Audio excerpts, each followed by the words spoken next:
And welcome, I'm Joshua Barnes and you're watching NewsX World. Let's first take a look at our top stories.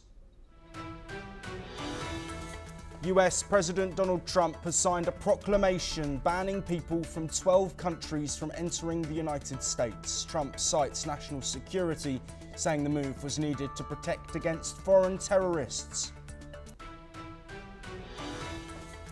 The United States has vetoed a draft UN Security Council resolution that demanded an immediate, unconditional and permanent ceasefire between Israel and Hamas. The other 14 countries on the council voted in favour of the draft, as the UN says Israel is hindering its aid operations. Donald Trump says that Russian President Vladimir Putin has told him that he will respond to Ukraine's Operation Spider's Web drone attack after the leader spoke directly on the phone. Trump also warns there will be no immediate peace in the war. Trump and Putin have also discussed the ongoing US nuclear talks with Iran, with the US president saying his Russian counterpart agrees that Iran cannot have nuclear weapons. Meanwhile, the Kremlin has revealed that the armed conflict between India and Pakistan was also discussed. North Korean leader Kim Jong-un has pledged unconditional support for Russia in their ongoing war with Ukraine and other international issues. This comes after Kim met with Russia's security chief Sergei Shoigu in Pyongyang. 11 people have died after a stampede outside of the Chinnaswamy Stadium in Bengaluru during a title victory parade. Royal Challengers Bangalore player Virat Kohli says he is at a loss of words after the incident, which has also injured over 30 people. President Trump has suspended the entry of international students studying at Harvard for an initial 6 months. The proclamation cited national security concerns as the reason for the suspension amid an ongoing feud between the US administration and the Ivy League school. A US judge has ruled that hundreds of Venezuelans deported to El Salvador must be given the chance to challenge their detentions. This is the first ruling addressing the Trump administration's move to deport alleged gang members under an 18th century wartime law. We start this hour in North America. US President Donald Trump has reinstated a controversial travel ban targeting nationals from 12 countries. Let's first listen in to the US President's statement. Today I am signing a new executive order placing travel restrictions on countries including Yemen, Somalia, Haiti, Libya, and numerous others. The strength of the restrictions we're applying depends on the severity of the threat posed. The list is subject to revision based on whether material improvements are made, and likewise new countries can be added as threats emerge around the world. While the White House says the measure is meant to protect America from security threats, citing political instability and high visa overstay rates. The order, which goes into effect on Monday, June the 9th, bans travel from Afghanistan, Myanmar, Chad, the Republic of Congo, Equatorial Guinea, Eritrea, Haiti, Iran, Libya, Somalia, Sudan and Yemen. 7 more countries, including Cuba and Venezuela, face partial restrictions. Exemptions include lawful US residents, athletes and certain persecuted minorities from these nations. The president says this action fulfills a campaign promise to tighten border security and prevent what he calls unvetted danger from entering the country. Trump further explained his reasoning, stating the following. Today I am signing a new executive order placing travel restrictions on countries including Yemen, Somalia, Haiti, Libya, and numerous others. The strength of the restrictions we're applying depends on the severity of the threat posed. But Democrats and human rights groups have slammed the move, calling it discriminatory and politically motivated. Well, lots of updates here for us to get into. Joining us to discuss them is Hashim Watatjia, an international relations analyst who's joining us from Washington, DC. Hashim, this isn't the first time that we've seen Trump make this move, but 12 countries with travel restrictions. What's your first initial impressions? Thank you very much. There are three very important points.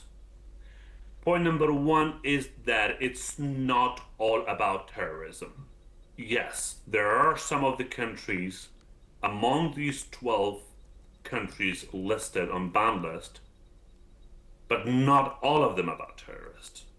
Because so far in the United States, none of the nationals of Myanmar, Chad, Congo, Eritrea, and Haiti had any relations with any terrorist attack in the United States.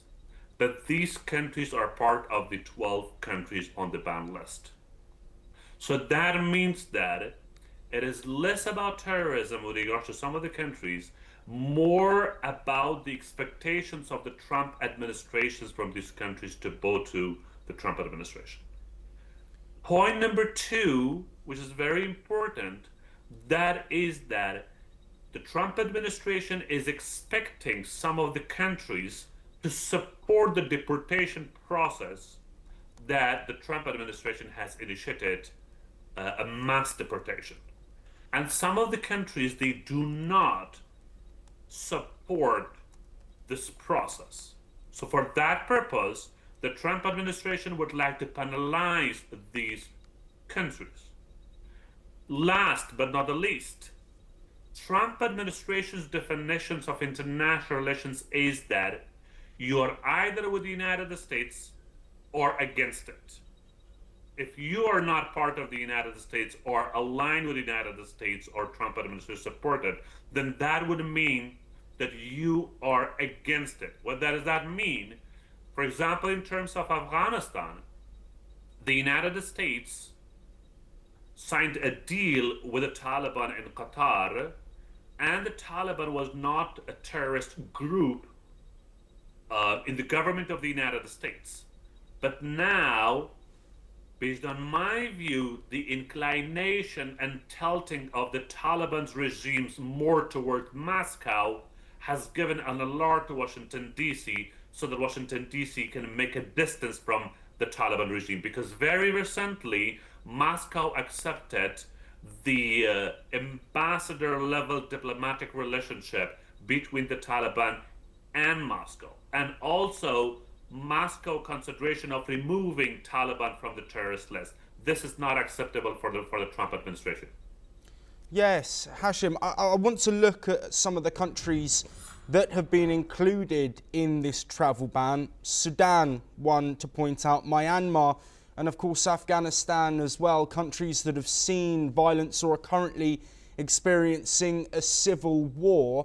Is there a question to be answered by the Trump administration as to why they're singling out some countries which might need support and might be seeking refuge, given the fact they're living in a place which is facing humanitarian crises that we're seeing at a large scale? In international relations, we have a theory called realism. In realism, it's more about the interest of a country. Yes, humanitarian aid, humanitarian support is important for the United States and for some other countries, but national interest is above than anything else.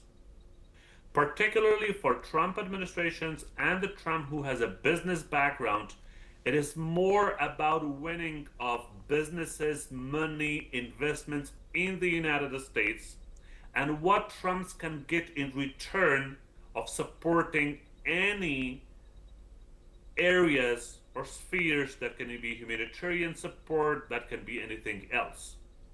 In terms of Libya, Somalia, and some other countries who are going through a lot, my view is that Trump has thought that he cannot get anything.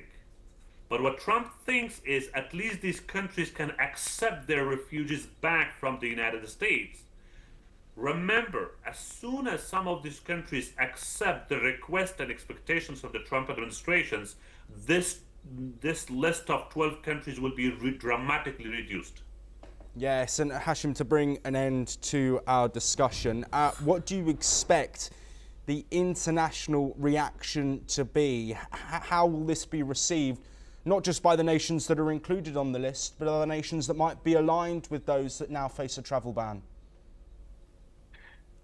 I believe that tomorrow we will have different responses from different countries of the world, because all the countries will not have a unified response to this travel ban, because some of the countries would be inclined towards Washington in putting the countries into the travel bans. For example, Israel will be very happy to see Iran in this list, Yemen in this list, and some other countries, because Israel thinks that these countries are adding threats to Israel. But some other countries, due to humanitarian reasons, particularly the European Union, might voice and support some countries due to support of the refugees and also international laws in support of refugees. So there will be mixed of reactions from the rest of the world. Hashim Wadacha, thank you ever so much for joining us and providing your insight. We will, of course, bring you all of those updates and responses to Trump's latest travel ban. But we move on now, and the United States has vetoed a United Nations Security Council resolution calling for an immediate and permanent ceasefire in Gaza. The move comes as Israeli airstrikes across the Strip kill nearly 100 Palestinians in just 24 hours. The US was the only member to vote against the measure. 14 other countries backed it. Washington objected to the resolution, saying the call for a ceasefire was not linked to the release of Israeli hostages. Let's listen in to what Dorothy Shea, US representative, had to say. U.S. opposition to this resolution should come as no surprise. It is unacceptable for what it does say. It is unacceptable for what it does not say. And it is unacceptable for the manner in which it has been advanced. The United States has been clear. We would not support any measure that fails to condemn Hamas and does not call for Hamas to disarm and leave Gaza. Any product that undermines our close ally Israel's security is a non-starter. This resolution would undermine diplomatic efforts to reach a ceasefire that reflects the realities on the ground and emboldens Hamas. Meanwhile, UK Prime Minister Keir Starmer has described Israel's conduct in Gaza as intolerable and says his government is reviewing sanctions. The UK government has also called for an independent probe into the deaths at the Gaza aid sites. Hamish Falconer, UK Middle East Minister, had the following to say. We are appalled by repeated reports of mass casualty incidents in which Palestinians have been killed when trying to access aid sites in Gaza. Desperate civilians who have endured 20 months of war should never face the risk of death or injury to simply feed themselves and their families. We call for an immediate and independent investigation into these events and for the perpetrators to be held to account. It is deeply disturbing that these incidents happened near the New Gaza Humanitarian Foundation distribution. Meanwhile, the Gaza Health Ministry said that Israeli strikes had killed at least 95 Palestinians in the past 24 hours, including women and children at a school housing displaced families that was hit near the southern city of Khan Yunis. The aid situation remains dire, with centres closed again for what officials call maintenance. Well, joining us to discuss these developments is Dr. Pansara Amarasinghe from the Kotelawala Defence University in Colombo. Thank you ever so much for joining us, Dr. Amarasinghe. Let's first look at this UN Security Council meeting. 14 votes in favour and 1 veto from the United States. Is this what we expected to happen given the US and their alliance with Israel? Precisely. The United States vetoing of this Security Council resolution, which demanded Israel to go for a permanent and immediate ceasefire, should not be considered as an utter surprise. It has to be expected because this was the 5th time that United States decided to veto such a resolution, especially the last November during Joe Biden's administration. They did something similar to that. But having said that, we must analyze the rationale of the United States behind this rejection, as the United States, the Washington spokesperson clearly indicated that United States was not willing to go for any kind of a resolution that would undermine United States' commitment to broker a new ceasefire agreement in the Middle East. Especially if you look at the whole scenario from a vantage point of view, you can clearly see this resolution lacked two things. Firstly, it lacked the acknowledgement of the brutality perpetrated by Hamas on the 7th of October by massacring nearly 1,500 civilians in Israel. And secondly, it denied the fact that it would determine to disarm Hamas. So as long as these two factors are not fulfilled, United States would never ever go for a Security Council resolution that would demand a permanent ceasefire agreement from Israel in Gaza. But at the same time, we need to understand that the 14 states have voted in favor of that. So you can see this as a strategic victory for Israel, because United States, like throughout the years, as how they have been standing along with Jerusalem, this time also they supported the Israeli military measures. But at the same time, you can see a considerable reversal from certain European allies, such as France and the United Kingdom. They have taken back their previous stances, which are supposed to be extremely pro-Israeli, because this time they voted against Israel. This is kind of a tit-for-tat moment for Israel.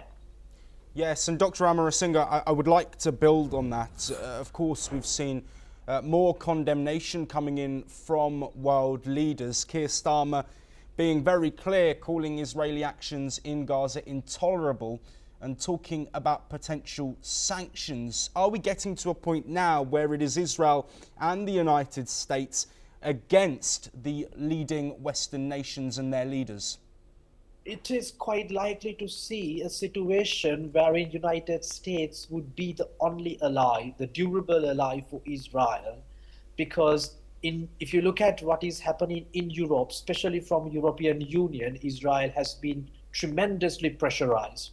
If you look at the United Kingdom, they were on verge of revoking their trade deal with Israel. And France, Slovenia, Denmark, Netherlands, most of the European Union member states have come forward demanding immeasurable, immediate ceasefire from Israel. So I would like to quote what former Israeli Prime Minister Ehud Barak recently stated, giving an interview to Financial Times, and he stated that if Bibi's government continues to drag into these military measures without moving forward towards a resolution, ceasefire agreement, that will simply drag and it will simply snatch whatever the strategic victories attained by Israel. So it's going to be a strategic debacle for Jerusalem in the long run, because most of the allies who stood with them in the past, in 1973, in 1966, even since the inception of State of Israel, seem to have moved away from their sympathetic view towards the Jewish state. Yes, and Dr. Amarasinghe, to bring an end to our discussion, further Israeli military action in the Gaza Strip, as we are expecting on a daily basis following Operation Gideon's Chariot coming into force, almost 100 deaths, a strike potentially being reported on a school housing displaced people.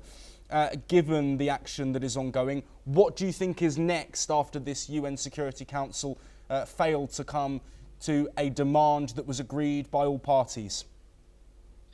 Well, Benjamin Netanyahu has clearly stated that the Gideon's Chariot's ultimate objectivity is to see the complete elimination of Hamas, de-radicalization of Gazan civil population. If possible, the inhabitants of the Gaza would be sent to the third countries, and the Gaza Strip will completely be subjected to the scrutiny of Israel. So this seems to be the overarching objectivity of Operation Gideon's Chariots, along with bringing back their hostages, which has been the central feature of the Israel military offensive.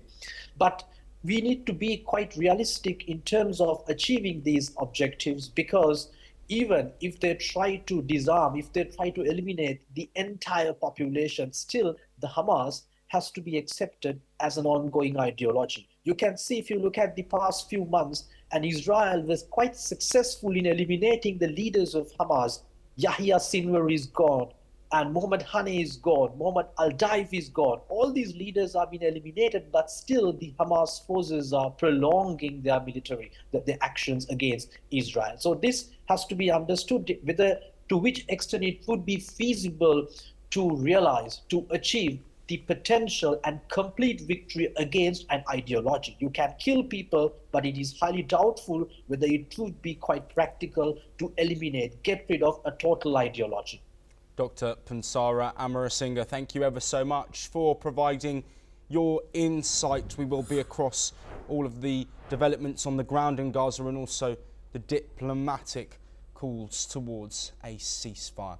From one war to another, we head to the Russia-Ukraine conflict, and Russian President Vladimir Putin has vowed to respond to a massive Ukrainian drone strike on Russian air bases. Donald Trump has warned the US president had a phone call with the Russian leader that lasted over an hour. The call marked their first conversation since Ukraine launched Operation Spider's Web, a surprise attack targeting airfields deep inside of Russia, including bases believed to house nuclear-capable long-range bombers. Kyiv claims that the operation destroyed or damaged at least 41 Russian aircraft, with strikes as far as 2,600 miles from the front lines. Trump, who shared details of the call on social media, said President Putin told him very strongly that he would have to respond to the attack. Trump also added that the phone call would not lead to immediate peace between Russia and Ukraine. This call comes as Ukraine continues to urge for stronger Western support, with officials in Washington pushing for additional sanctions against Russia and a faster flow of military aid. Trump, while promising on the campaign trail to end the war if re-elected, did not reiterate that claim following his latest conversation with Vladimir Putin. Meanwhile, in a related development, the Vatican also confirmed that Pope Leo spoke with President Putin, the first such conversation since his election.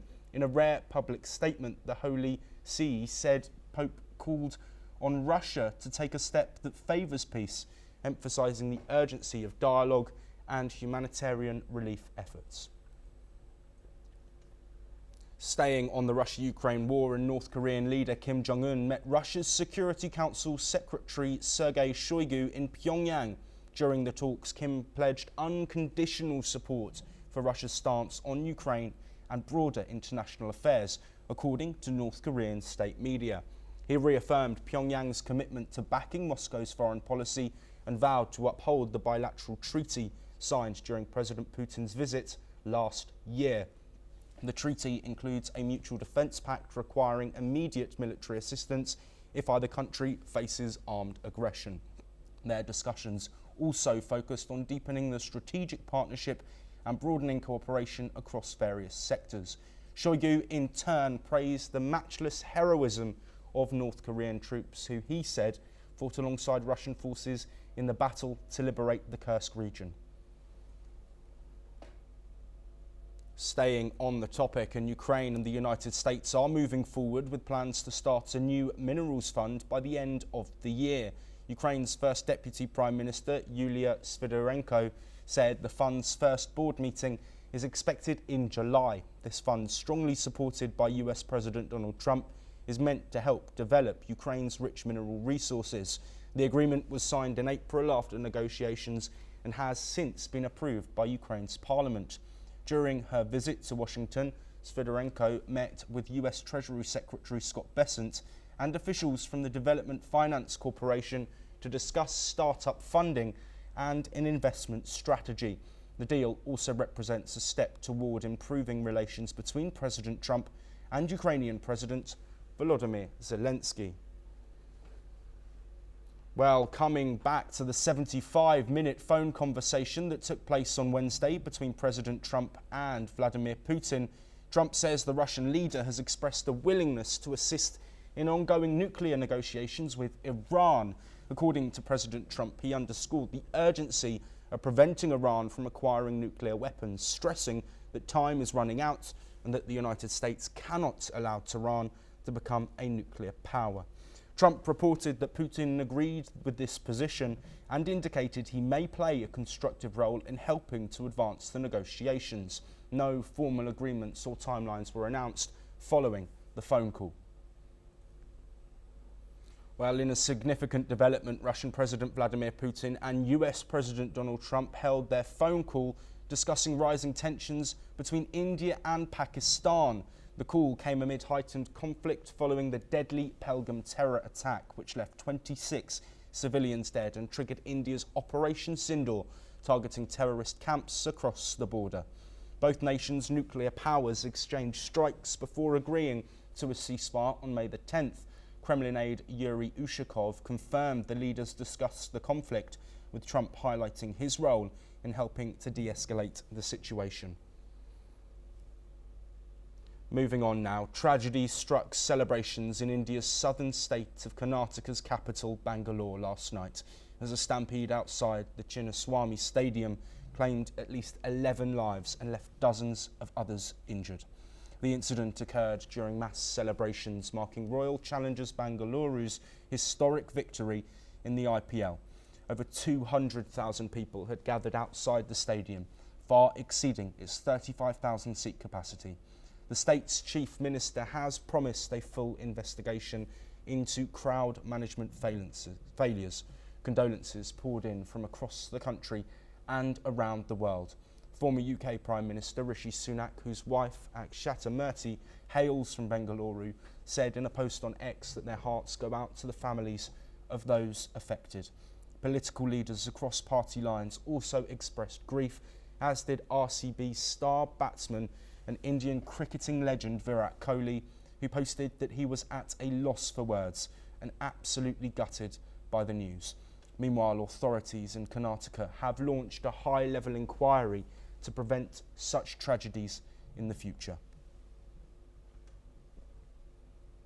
Moving on now, 8 civilians from Syria's Alawite minority have been shot dead in what's being described as a field execution. According to the Syrian Observatory for Human Rights, security checkpoint personnel opened fire on a civilian bus in the western countryside of Hama. The attack killed 8 people, including 3 women, and left 5 others wounded. All of the victims were from the Alawite sect, a minority community that Syrian President Bashar al-Assad long belongs to. The motive behind the shootings remains unclear, and there has been no immediate comment from Damascus. The incident highlights the ongoing fragmentation and deadly instability in Syria, even as the long civil war appears to be waning. Moving on, the United States has suspended entry for foreign nationals enrolled at Harvard University for an initial 6-month period. President Donald Trump signed a proclamation citing national security risks as the reason for blocking international students from entering the country to study or participate in exchange programs at the prestigious school. The move escalates a bitter dispute between the White House and Harvard, which says the ban violates its First Amendment rights. Harvard has vowed to continue defending its international students, who make up around a quarter of its student body. Trump's order also asks the State Department to review and possibly revoke visas of current students falling under the new criteria.